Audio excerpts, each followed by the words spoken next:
While holding my newborn, a man burst in. "Give me my son."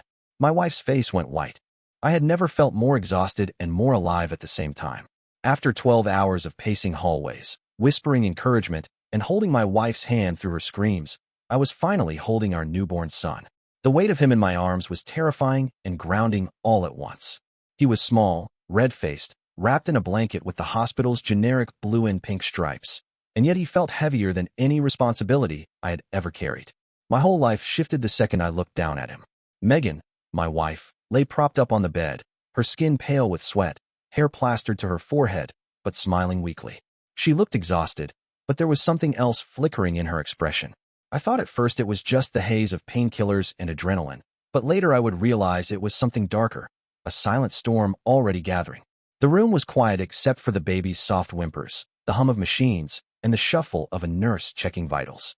It should have been peaceful, the culmination of everything Megan and I had worked for together. A house we had struggled to afford, late nights putting away savings, conversations about names and futures. But then the door opened, and everything turned on its head. A man walked in like he owned the place. No hesitation, no confusion, no mistaking him for someone lost in the wrong ward. He pushed the door open with the kind of force that made the nurse freeze mid-step. His suit was rumpled but expensive, his eyes bloodshot but sharp. He looked around once and then zeroed in on me, or rather, on the bundle in my arms. "Give me my son." The words cut through the sterile air sharper than any monitor beep. At first, I thought I had misheard him. My brain refused to process it. I looked down at the newborn in my arms, then back at him. "Excuse me." He stepped closer, pointing at the baby as if that settled everything. "That's my son. Hand him over." The nurse's face drained of color. She muttered something into the intercom on the wall, calling security, but she didn't make a move toward him. My grip tightened instinctively. My heart slammed against my ribs so hard I thought it would shatter them. I turned to Megan, expecting her to laugh, to roll her eyes, to tell me this lunatic had wandered in from the psych wing. But she didn't laugh. She didn't even blink. She went white as the hospital sheets beneath her. Her lips parted, then closed again, and her eyes darted away from mine. That was the first crack. I stood up, careful not to jostle the baby, and squared myself between the man and the bed. "You need to leave right now? This isn't your child. This is my son." He sneered, but there was no hesitation in his eyes. "We'll see about that." Security arrived within seconds, two guards who looked more annoyed than alarmed until they saw the man's stance. They moved to escort him out, hands firm on his arms. He didn't fight, but he didn't drop his gaze either. He kept his eyes locked on mine, then shifted them to Megan, who shrank back into the pillows. As they dragged him out, he shouted over his shoulder, "You know the truth, Megan. You know he's mine." The door slammed shut, but the words stayed, echoing in my skull louder than the crying infant in my arms. I turned to my wife. "What the hell was that?" She looked at me with wide, glassy eyes. For a second, I saw tears forming, but she blinked them back. "I don't know, Adam. He's crazy. Some lunatic. Just ignore him." But she was shaking. Her voice was too quick, too rehearsed, like a student reciting lines they hadn't studied. I wanted to press her right then, demand an explanation, drag the truth out while the wound was fresh. But the nurse was hovering, murmuring reassurances about hospital security, reminding us about visitor restrictions, urging us to focus on resting. The baby wailed, demanding attention, and the whirlwind of activity shoved my questions to the side. Still, the look on Megan's face didn't fade. It burned into my mind, a brand of guilt and fear. The next day should have been filled with nothing but phone calls to family, awkward diaper changes, and the smell of cafeteria coffee. Instead, I couldn't shake the man's voice from my head. I kept hearing it on repeat, every time I looked at my son. "Give me my son."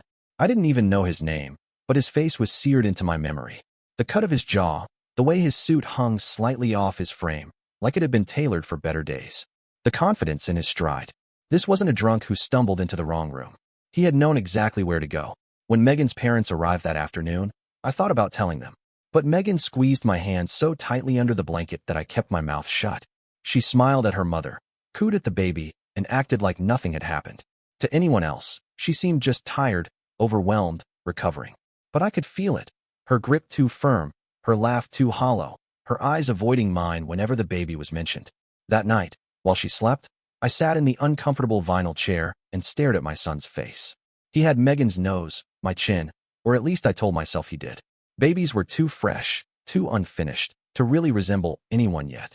Still, I searched his features desperately, trying to find myself there. The man's words slithered back. You know the truth, Megan. We were discharged after 2 days. Leaving the hospital should have felt triumphant, like a parade in our honor, but instead it felt like smuggling contraband under my jacket. I half expected the man to leap out from behind a corner, demand we hand the baby over before the automatic door slid open. But he wasn't there. We made it home, laid the baby down in his crib for the first time, and for a brief moment, the world seemed normal. I stood in the nursery we had painted together, pale yellow walls with decals of stars and clouds, and told myself that this was reality. A family, a home, not the intrusion of a stranger. But at 3 a.m., when Megan fed the baby in the rocking chair, I caught her staring at the floor, her lips pressed tight, as if she were rehearsing words she couldn't say aloud. I asked her again quietly, "Who was he?" She shook her head. "I don't know. Please, Adam. Let's not do this right now. Not right now." That was what she said every time I tried. And each time, it dug a little deeper. A week later, I found his name. It was almost by accident. I had taken the trash out late at night, bleary-eyed and half asleep, when I noticed Megan's purse tipped over on the counter. I went to set it upright, but a folded slip of paper slid out. I wouldn't normally snoop, but the memory of the man's face pushed me. I unfolded it. It was a business card. Heavy cardstock, embossed letters. Paul Whitaker, Whitaker Holdings. I didn't recognize the company, but the name clanged like a bell in my head. Paul. I slipped the card back and acted like I hadn't seen it, but the next morning, I searched the name online while Megan showered. Paul Whitaker wasn't just anyone. He was the kind of man who showed up in business magazines, the kind whose name carried weight in real estate and finance. Wealth, influence, reputation, and apparently, access to my hospital room. The tension between Megan and me thickened with every passing day. She avoided conversations, threw herself into caring for the baby, acted as if exhaustion explained her every hesitation. But I noticed her flinch whenever the doorbell rang, how her eyes darted to the window before answering. Then, 2 weeks after the hospital incident, it happened again. I had just come back from the store, bags of diapers and formula in my hands, when I saw him. Paul Whitaker, standing on our porch, as calm as if he'd been invited for dinner. He smiled when he saw me, a smile that didn't reach his eyes. "Nice house," he said. "Mind if we talk?" My blood went cold, but my grip tightened on the bags. Behind me, I could hear Megan's footsteps in the hall. I glanced back just in time to see her face drain of color again, the same way it had in the hospital. Paul looked right at her, then back at me. "I told you, that's my son." And in that moment, I realized this wasn't going away. Paul stood on our porch like he owned it. His suit was crisp this time, freshly pressed, and his shoes shined even in the dim light of our porch lamp. He looked every bit the man who had resources, connections, and the arrogance that came with both. My knuckles tightened around the plastic grocery bags.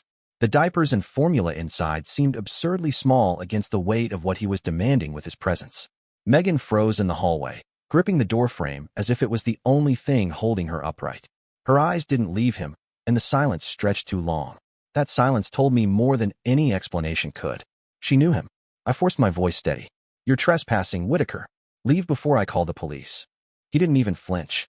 "You can call whoever you like, but sooner or later, Adam, you're going to have to face facts. That child in there isn't yours." The bag slipped from my hands and hit the floor with a dull thud. Megan let out a strangled sound behind me, half gasp, half plea. Paul's words didn't just sting, they burrowed into my skull. I stepped closer, lowering my voice so the neighbors wouldn't hear. "You have no right to be here. Stay away from my family." He smirked, but his eyes never left Megan. Family. Interesting choice of word. Then he turned and walked away as calmly as he'd arrived, as if he had accomplished exactly what he came for. I slammed the door, locked it, and turned on Megan. She was pale, trembling, her hands twisting at the hem of her sweater. "You knew him," I said. My voice cracked under the pressure. "You knew exactly who he was when he walked into that hospital room, and you know why he's saying this." Her lips parted, but nothing came out. Finally, she whispered, "Adam, please. Not now. Not now." The same words she'd used before. The same deflection. Only this time, it didn't wash over me. It ignited something raw. I wanted to shake the truth out of her, but our son's cries drifted from the nursery, pulling me away. Megan rushed past me to pick him up, rocking him gently as though that would erase everything. I stood in the hallway, watching them both, and felt something fracture inside me. The days that followed were suffocating. Every interaction with Megan was coated with tension, every silence heavy with words unsaid. I started noticing things I had ignored before. Her phone always angled away from me, her quick exits when it buzzed, the way she avoided eye contact when I asked about her past. Sleep became impossible. When I did manage to close my eyes, I saw Paul's face, confident and unwavering, and Megan's pale expression beside it. I needed answers, so I started digging. First came the internet search. Paul Whitaker's name pulled up more than just business articles. Photos of him at charity galas, handshakes with politicians, magazine covers touting him as a financial genius. He wasn't just rich. He was influential.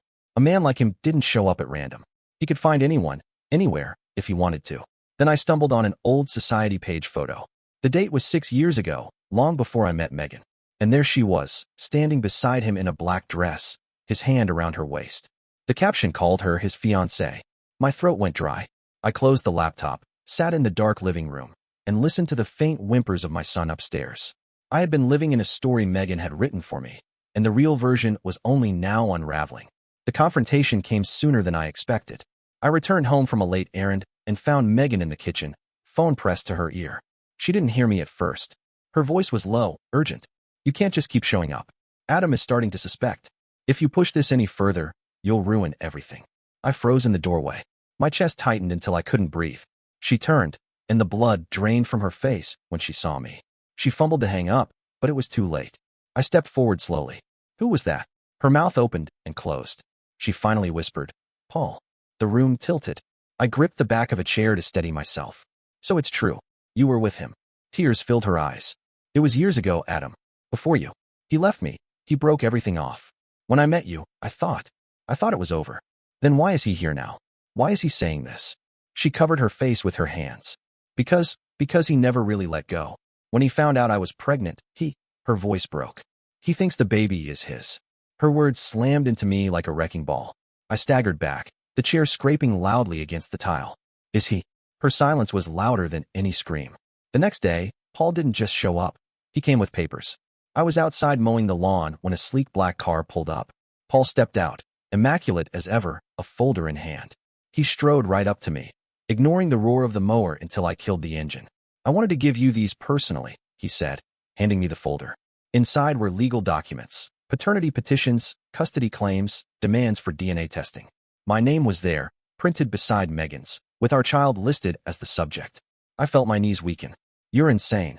He shook his head calmly. I'm thorough. That boy is mine, Adam. And once the truth comes out, the law will back me. You can fight me, but you'll lose. My fists clenched so tightly my knuckles burned. You don't care about him. You care about control. About Megan. His smile widened. Control? No. Ownership. That's something you wouldn't understand. Before I could speak, Megan burst out of the front door, eyes wide, voice frantic. Paul, stop. Her panic told me everything. She wasn't shocked by the papers.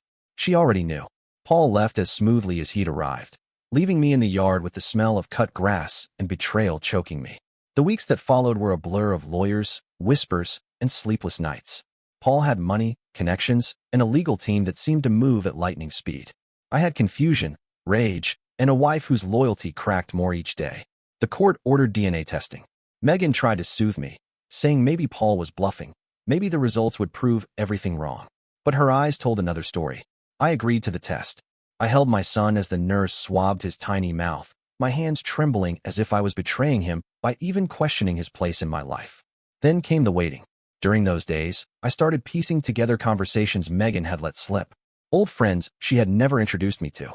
Trips she took years ago with vague explanations. A savings account she had once closed suddenly, claiming bad banking fees. It all began weaving into a tapestry of lies I hadn't noticed before. I realized Megan hadn't just been with Paul. She had been planning around him, hiding from him, maybe even using me as cover. The weight of it crushed me. Nights, I sat in the nursery, staring at my son sleeping, wondering if I was about to lose him not just to biology, but to the manipulations of two people who had twisted my life into their battlefield. When the test results came, I almost didn't want to open them. The envelope sat on the kitchen table for hours before I finally tore it open. The paper inside confirmed what my gut already knew. Paul Whitaker was the biological father. My hands shook so violently I dropped the page. Megan stood across from me, tears streaking her face, whispering apologies that didn't reach me. All I could hear was Paul's voice, echoing from the hospital, from the porch, from every corner of my unraveling world. Give me my son. That night, something in me hardened. Paul might have won on paper, but he wasn't going to win in life. I wasn't going to let a man who saw children as trophies or leverage tear apart what I had built. And I wasn't going to let Megan's lies bury me alive. The fight had only just begun. The DNA results didn't just crush me, They detonated everything around me.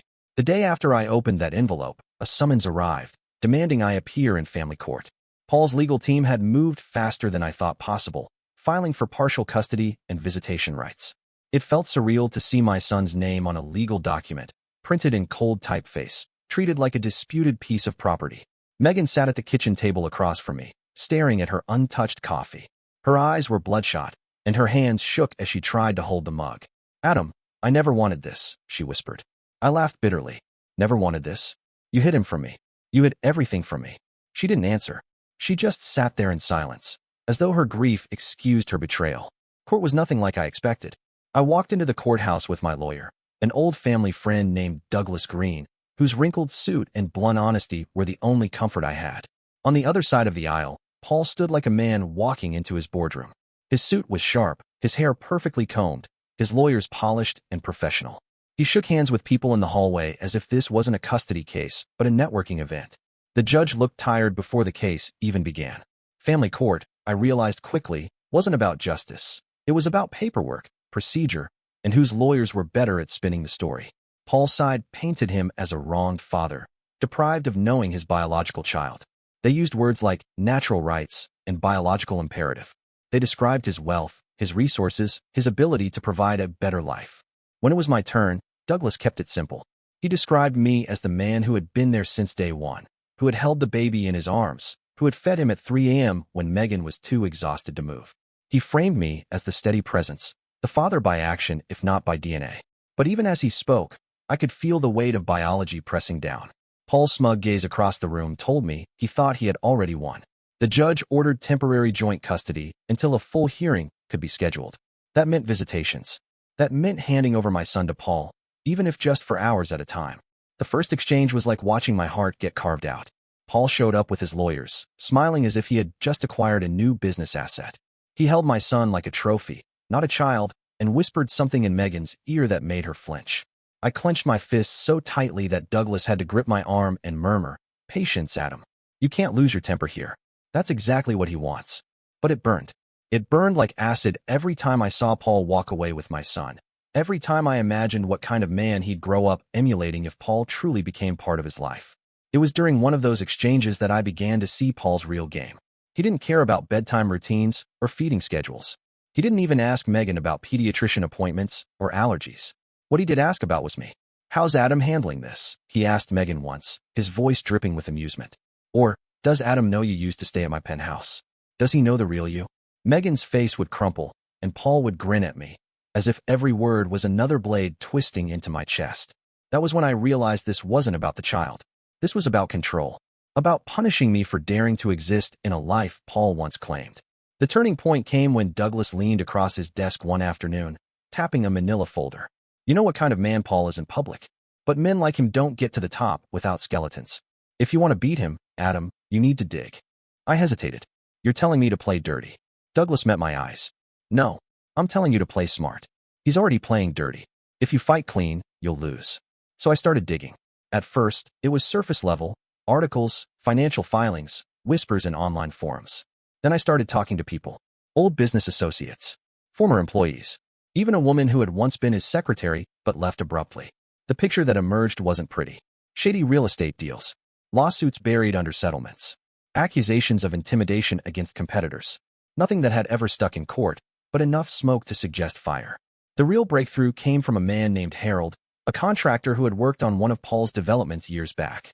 He told me stories of unpaid invoices, threats to ruin reputations, corners cut that endangered workers. He had documents to prove it, emails, contracts, payment records. I handed everything to Douglas. "This is good," he said, leafing through the files. "It won't win us custody directly, but it'll destroy his credibility. And in family court, credibility is everything." Meanwhile, Megan spiraled. She swung between begging me to forgive her and defending Paul. Some nights, she cried in the kitchen, whispering that she had been young and stupid, that Paul had broken her heart, that she never thought he'd come back. Other nights, she snapped, accusing me of making things worse, of turning our lives into a battlefield. "You don't understand what he's capable of," she hissed once, her face twisted with fear. "Then help me stop him," I shot back. But she didn't. She couldn't. She was trapped in his orbit, even now. The final hearing arrived like a storm cloud. The courtroom was packed. Reporters had caught wind of the case, framing it as a clash between a wealthy mogul and an ordinary man. Cameras waited outside. Inside, the air buzzed with tension. Paul's lawyers went first, parading his wealth and influence, emphasizing biology again and again. They painted me as a placeholder, a man whose role was noble but ultimately temporary. Then Douglas stood. He didn't waste time. He launched into Paul's past, dropping evidence piece by piece like stones into a still pond. Emails of unpaid debts, records of lawsuits, testimonies from former employees. Each detail chipped away at Paul's carefully polished image. Paul's face shifted as the evidence mounted. His smirk faltered, his jaw tightened. By the time Douglas was finished, Paul looked less like a magnate and more like a man cornered. The judge leaned back, tapping her pen against the desk. "Mr. Whitaker," she said slowly, "these allegations are deeply troubling. While they may not be criminal convictions, they raise serious concerns about your character and reliability as a custodial parent." I almost sagged with relief. But the battle wasn't over. Paul's lawyer rose and delivered one final blow. Regardless of Mr. Whitaker's alleged business practices, the fact remains that he is the biological father, and biology cannot be ignored. The judge sighed. "No, it cannot. But neither can the best interests of the child." She announced her decision. Temporary sole custody granted to me, with supervised visitation for Paul until further review. The gavel fell, and the room erupted. Outside the courthouse, reporters swarmed. Flashes went off, microphones thrust into my face. Paul stormed past them, his expression thunderous, while Megan trailed behind him, pale and trembling. I stood on the steps, my son in my arms, and for the first time in weeks, I felt like I could breathe. But I knew it wasn't over. Paul wasn't the kind of man to accept defeat, and Megan wasn't the kind of woman to sever ties cleanly. The war was just beginning. That night, as I laid my son in his crib, I whispered a promise. Not to Paul, not to Megan, but to the boy himself. "You're mine. Not because of DNA, because I'll never let him win." The courtroom victory gave me temporary relief, but it didn't silence Paul. If anything, it made him more dangerous. For a while, things were quiet. Too quiet. Megan avoided me, avoiding confrontation by throwing herself into childcare routines, but I could see the storm brewing behind her eyes. She wasn't celebrating the court's decision. She wasn't grateful. She was angry. Angry at me for exposing Paul, angry at herself for being caught, angry at the world for unraveling the illusion she had tried to maintain. I kept waiting for the next strike. It came sooner than I thought. It started with whispers at work. I was called into my manager's office, blinds drawn, his face tight with discomfort. He slid a folder across the desk. Inside were copies of anonymous complaints, accusing me of fraud, unethical behavior, misuse of company resources. "Adam," he said carefully, "I don't believe this. But the board wants to review." My stomach dropped. I knew immediately who was behind it. Paul had resources, connections. If he couldn't take my son legally, he'd try to dismantle me professionally. The review dragged on for weeks. I spent sleepless nights gathering evidence of my innocence, terrified that one false move could cost me my livelihood. The stress mounted until every knock at the door made me jump. Every phone call made me brace for disaster. And then came the night Megan finally broke. It was 2 a.m. I was rocking the baby back to sleep when I heard the back door click open. I set the child down carefully and slipped into the kitchen. Megan stood there, coat half-zipped, her phone glowing in her hand. "Where are you going?" I demanded. She froze. Then, with tears streaming down her face, she whispered, "He called me. He said if I don't go to him, he'll ruin you completely. He'll take everything from us." My chest tightened. "So you're running back to him?" Her sobs grew louder. "I don't know what else to do, Adam. I can't fight him. He's too powerful." That was the moment I realized the truth. Megan wasn't a victim anymore. She was a participant. She had chosen Paul once, and deep down, she still leaned toward him when fear cornered her. I stepped aside and let her leave. I didn't chase her, because I had already decided I wasn't going to play defense anymore. The next morning, I called Douglas. I told him everything. The false complaints, the threats, Megan slipping back into Paul's orbit. He listened in silence, then said, "Adam, you've been playing checkers against a man playing chess. It's time we turn the board." That week, we filed a motion not only to make my custody permanent, but to remove Megan's rights entirely. Douglas had uncovered financial records showing money transfers from Paul to Megan during the pregnancy, large sums, funneled quietly into her account. It painted a clear picture. Megan had been keeping one foot in Paul's world all along. But Douglas didn't stop there. He had dug deeper into Paul's empire, and what he found was explosive. Offshore accounts, shell companies, tax evasion schemes dressed up as business ventures. Enough evidence to spark a federal investigation. We handed everything to the authorities. Paul reacted exactly as I expected. One evening, as I drove home from work, headlights flooded my rearview mirror. A black SUV tailed me for miles, closer and closer, until I swerved into a police station parking lot. The SUV peeled away into the night. Another night, I found my mailbox ripped off its post, a single piece of paper left on my doorstep. "You'll regret this." But the more he tried to intimidate me, the more desperate he looked. His aura of invincibility cracked with each passing week as the investigation circled him tighter. Then came the day the FBI raided his offices. I watched the footage on the news, reporters swarming as agents hauled out boxes of files, computers, evidence. Paul's name, once synonymous with success, was now tied to fraud and corruption.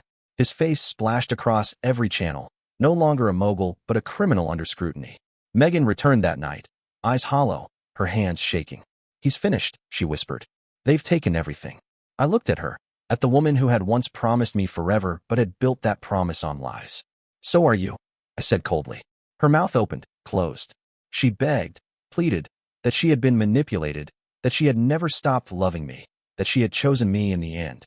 But I saw through her. She hadn't chosen me. She had been forced into my side only when Paul's empire collapsed. I filed for divorce the next morning. The courtroom looked different this time. There were no sharp suits, no smirks from Paul. He was in custody, his empire in ruins, his lawyers scrambling to salvage anything. Megan stood pale and trembling beside her own attorney, but the evidence was damning. Financial ties to Paul during the pregnancy, her willingness to conceal the truth, her failure to protect the child from a toxic influence. The judge's ruling was swift, full custody to me. Megan's parental rights suspended indefinitely pending review, with only limited supervised visits allowed. When the gavel fell, Megan collapsed into tears. Paul was led away in handcuffs from another courtroom down the hall, and I finally breathed. The months that followed were not easy, but they were mine. I rebuilt my reputation at work, clearing my name of every false accusation. I poured myself into raising my son, into giving him a life that wasn't tainted by manipulation and betrayal. Megan tried, at first, to claw her way back. She left voicemails filled with apologies, letters on the porch begging for another chance. I didn't respond. Slowly, her attempts faded. I heard later that she had moved back in with her parents, working a low-paying job to keep herself afloat.